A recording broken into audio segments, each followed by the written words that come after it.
you very much. And what a wonderful opening to hear from Pope Francis, and very important words for us for the next 2 days. And Marcelo and Stefano, thank you for having us in your home with the Pontifical Academy of Social Sciences for our deliberations about poverty and about the Beatitudes and being poor in spirit as a way to recapture what is vital for the world today. We have an amazing group. Thank you for those who are online.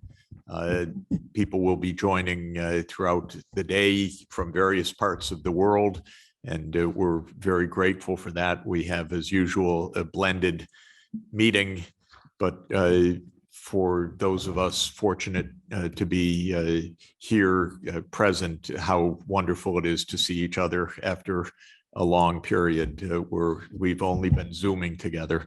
And it is nice to be face to face. I think we can all agree. I'd like to start our meeting with a little bit of some basic terminology and a basic overview of an economist's perspective on poverty. Poverty is much more than economics. And in fact, economists, as we'll be talking about, have gotten a lot wrong about this. But economists measure the phenomenon of poverty in some important ways. And I'll start at that point. So in terms of definitions of poverty, there are two broad classes of poverty measurement. One is about absolute deprivation, when people do not have enough of economic material needs, or I'm sorry, of economic or material possessions to meet basic human needs. And that is absolute poverty. It can be conceived in a number of ways. A standard way to measure poverty is in terms of income or consumption, just the dollars or pesos or euros that individuals or households possess. There are, of course, countless different variations. It can be conceived in a multidimensional way because basic economic needs cannot easily be put into a single monetary standard. They include nutrition, access to healthcare, access to shelter, to education, and so on. And so there are various indexes or indicators of absolute poverty that have a multidimensional base, not only an income base. There's also, in common discourse and in technical measurement, the notion of relative poverty. That is people who are, and households who are far below the mainstream of society. And this too can be measured in terms of absolutes, in terms of income or in terms of multidimensional attributes and sometimes socioeconomic status and so forth. If you go on, Jesse, to the next slide. With income poverty, there are families of measures that we should consider. One are various measures of extreme poverty, and this is the most desperate kind of poverty. It means that households or individuals cannot meet the basic material conditions necessary for life or normal daily activity.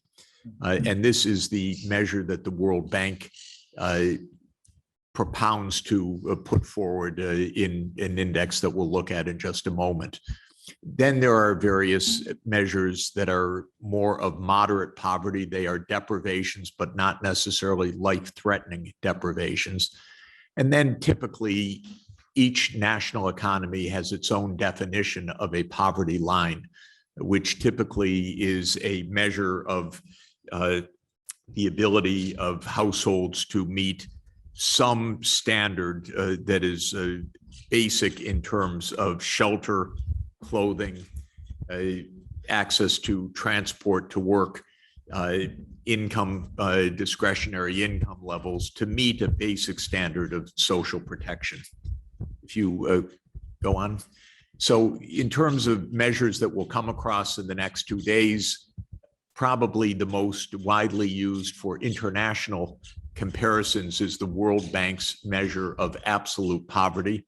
That is a technical index, by the way, not very timely, not very precise, not very well constructed, unfortunately, but is technically measured as being under $1.90 per day of individual consumption, measured at a set of standardized prices, technically 2011 purchasing power parity prices.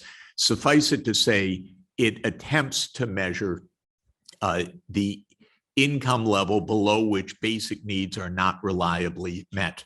People who are in absolute poverty by the World Bank measure tend not to have enough food to eat, tend not to have any reliable access to emergency health care, often do not have their children in school, live with no safe water or improved sanitation, and so forth. There is, Sabina Alkari and others make multidimensional poverty indexes. The Sabina's measure, which is widely used and a wonderful contribution, includes measures of health, nutrition, schooling, electricity, housing, water, sanitation, and others. But the idea is to see whether households are deprived of one or more of these basic needs. You could have enough income, but no clinic around, and that would be a deprivation. That would be a kind of multidimensional extreme poverty. A frequent relative poverty measure is that of the OECD. The OECD is the group of nations that are the rich or nearly rich countries. And the poverty measure used by the OECD is disposable income that is below half of the median in the households of that country. So you go on. This is a map of the World Bank's so-called headcount poverty, the proportion of populations below the extreme poverty level as of 2019. You can see that the greatest concentration of extreme poverty is sub-Saharan Africa. The second highest concentration is South Asia, including Pakistan, India, Bangladesh. And then countries in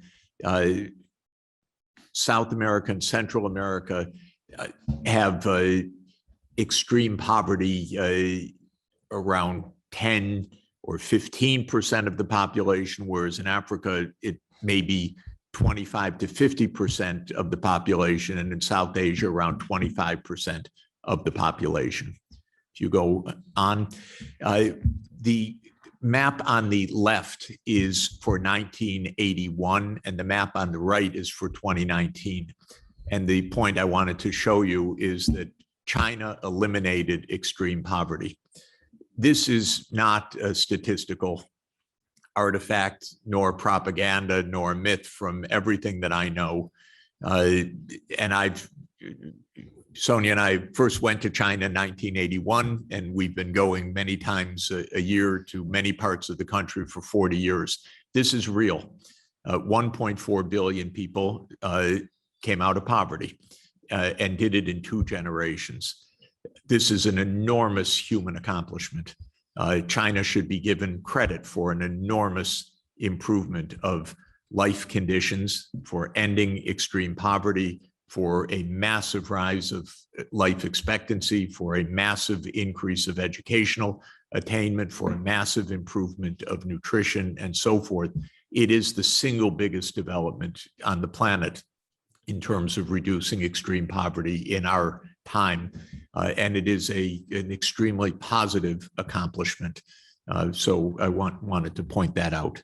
Next, of course, extreme poverty correlates with many other deprivations. It aims to be a summary statistic of deprivation.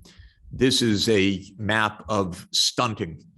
Stunting means under height for age to a severe extent. It is the result of chronic undernutrition.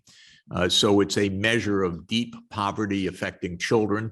And we can see again that the concentrations of extreme poverty according to chronic undernutrition are in Africa and in South Asia, but also in Southeast Asia, in the Indonesian archipelago and other countries of Southeast Asia. In other words, a lot of poverty, extreme poverty remains on the planet. We also see it in life expectancy, where life expectancy in sub-Saharan Africa is 20 years or more less than in the high income countries. And in South Asia, 10 years less. Extreme poverty means constant risk of premature death. It means suffering from hunger on a chronic basis. It means children not in school. It means a lack of access to what we would regard as absolute basic provisions, water that you can safely drink, a toilet, electrification, and so forth. All of these maps show that extreme poverty covers at least 1 billion people in the planet, though the World Bank's formal definition is only around 700 million now. But it doesn't really capture the multidimensional aspects properly. 1 to 2 billion of the 8 billion people on the planet live in conditions that, if we looked at it, would say, oh my God, how can you survive at this level? And the answer is not very well, and not with reliability. Next.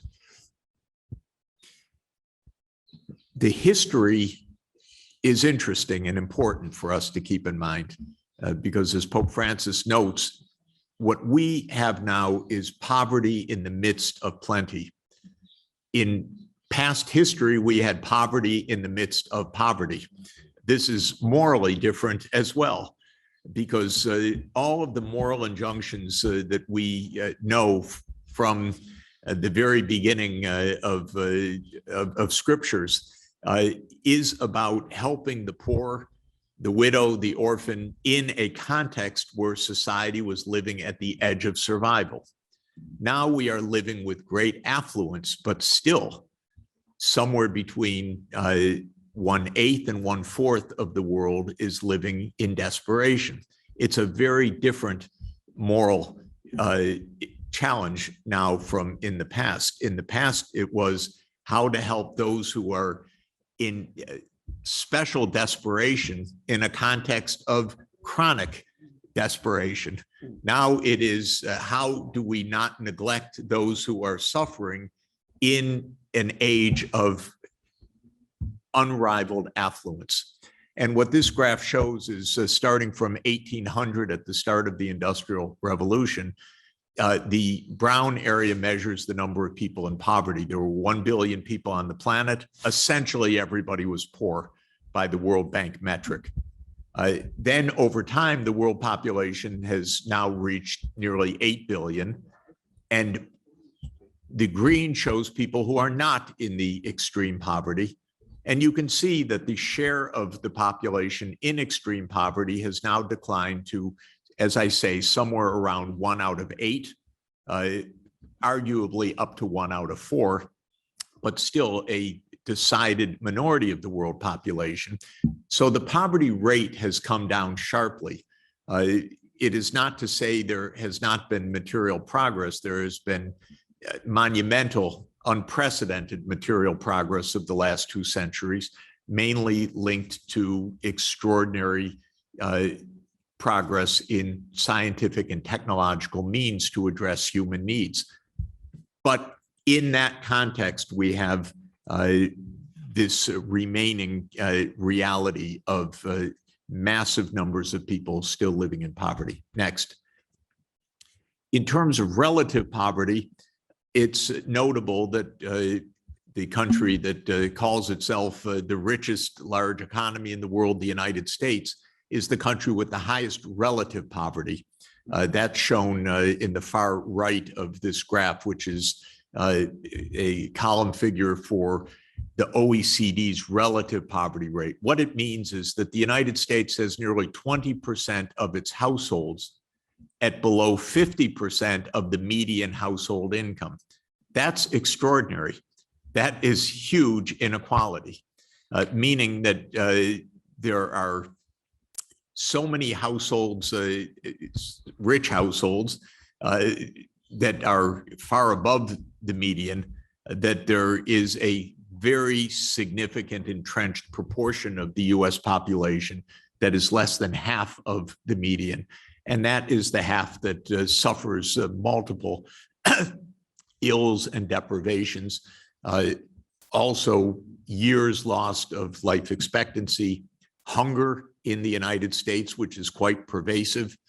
When we had a flood in New York City 3 weeks ago from Hurricane Ida, dozens of people drowned in their basements in Queens, which is showing how people live and how vulnerable they are basically in the midst of this vast wealth. Next. A quick word about policies to end poverty. Excuse me. I don't know if there's any water, but that would be nice. Thank you. One major part of poverty is deliberate structures of sin, as Pope Francis referred to them. Poverty is not just a legacy fact of progress not reaching all. The continuation of poverty is, without question, to a large extent, the result of deliberate human action, including discrimination, of course, that is pervasive, violence against the poor, displacement of the poor, deprivations of traditional homelands of indigenous populations. And so the first kind of category of policies to end poverty is to stop the harms. And I think this is morally the most urgent of all, because these are deliberate impositions that have kept people and kept groups and parts of societies in poverty. A second kind of policy to end poverty is income transfers to households or basic social protection. Nothing's wrong with that. If people are hungry, help them to eat. If people are in need because they lack the most basic income, help them. And this, again, has traditions that reach back thousands of years, but shame on us that we don't apply these categories routinely and automatically after thousands of years of knowledge that we should. And with our methods vastly improved to give this kind of social protection. Now people can have an online account on their phone and they can be credited easily, administratively, with funds to stay alive. A third category is urgent social services, access to urgent health care, education for children, nutritional support and supplementation, shelter, utilities. The policies that economists like to talk about most, because they ignore the urgencies and they ignore the harms often, is long-term economic development. Nothing's wrong with that. Long-term economic development means empowering people and households and populations to be able to enjoy lives and livelihoods well above subsistence levels. And that all involves investments in health, in education, especially in decent nutrition, because you don't get good educational results if children are hungry and if brains are not developed properly, in safe water and sanitation, in electrification, in digital connectivity, in basic transport. There is a cliche, of course, everybody knows it, it's repeated endlessly, give a man a fish and he eats for a day, teach him how to fish and he eats for a lifetime. This is false. If you teach a man to fish, but don't help him with a fishing rod, with any tackle, with the transport to a lake or any access, now he knows how to fish, but he is going to starve anyway. If there are not other basic needs met, we will not end poverty. And now the poor people see everything about affluence in the world, but they do not have the basic means to escape from poverty on their own.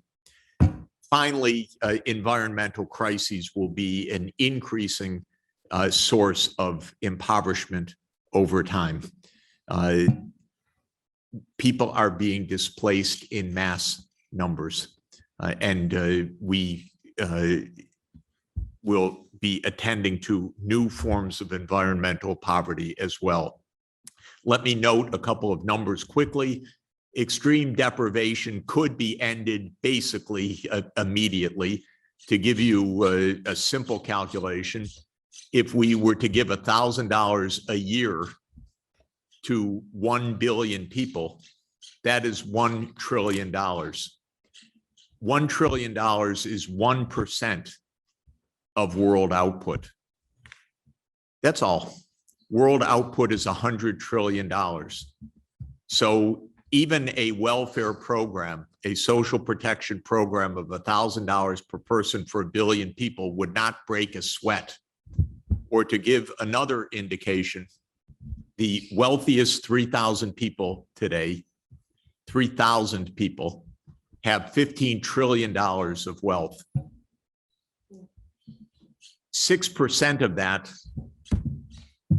would, and that's basically their income return at a minimum, would be enough to end extreme deprivation. This is not, therefore, an agonizingly complex challenge from an economic point of view. Of course, there would be a few days of interesting work of figuring out how to make these transfers. But this would not be, we would do it by the time second semester begins. So this is not a highly complicated challenge. Next. In terms of global commitments to end poverty, I want to point out two for us for our discussions. The first is the Universal Declaration of Human Rights, and the second, the Sustainable Development Goals. Next. The Universal Declaration of Human Rights is the closest thing we have to a global moral charter.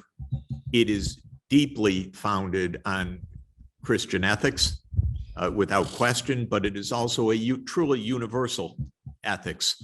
It is what is called, and Owen has made us aware of that, an unforced consensus across many ethical traditions, as was reached in a multi-denominational, multi-geography convening of thinkers and ethicists in 1947 and 48 to draft the Universal Declaration of Human Rights.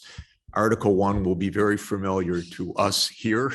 All human beings are born free and equal in dignity and in rights, and that is the basis, universal dignity.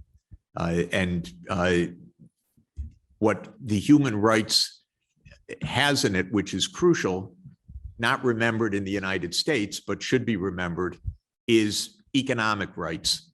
So the Universal Declaration is about political, civil, economic, social, and cultural rights. In US discourse, they only remember political, because economic rights do not fit with the US modern ethos or modern political rhetoric, which is libertarian.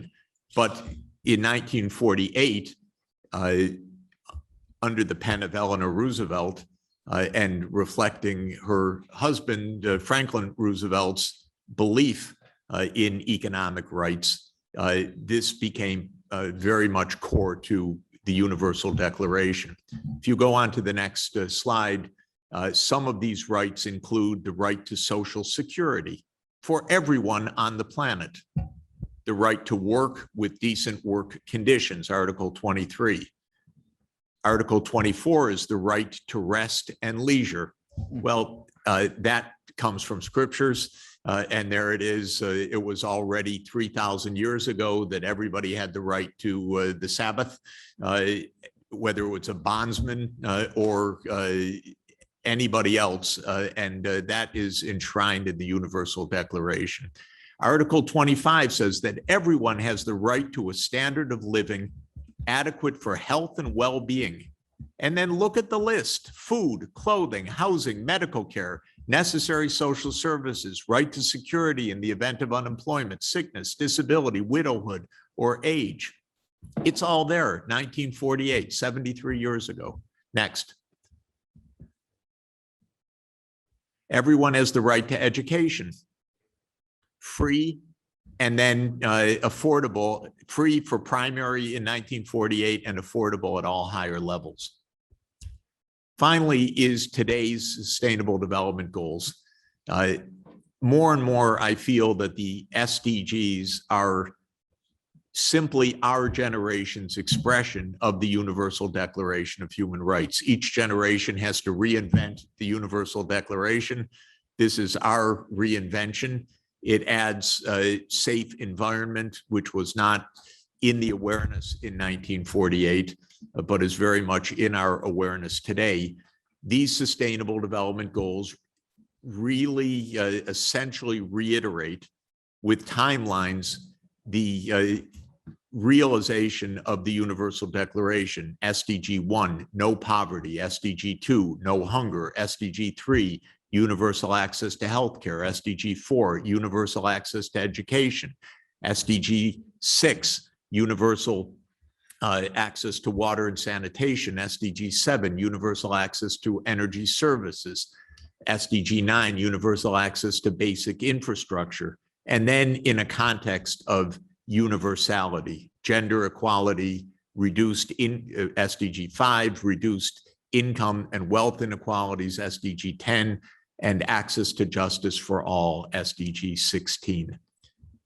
Next, final slide.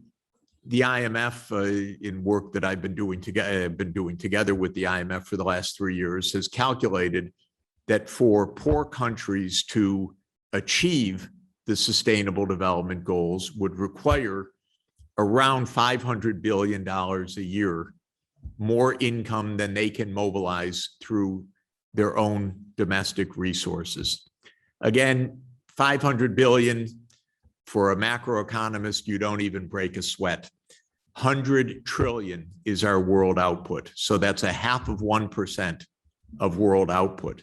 Since the rich countries are half of the world economy, roughly, they are 1/8 of the population, but half of the world output. The rich country output is about 50 trillion.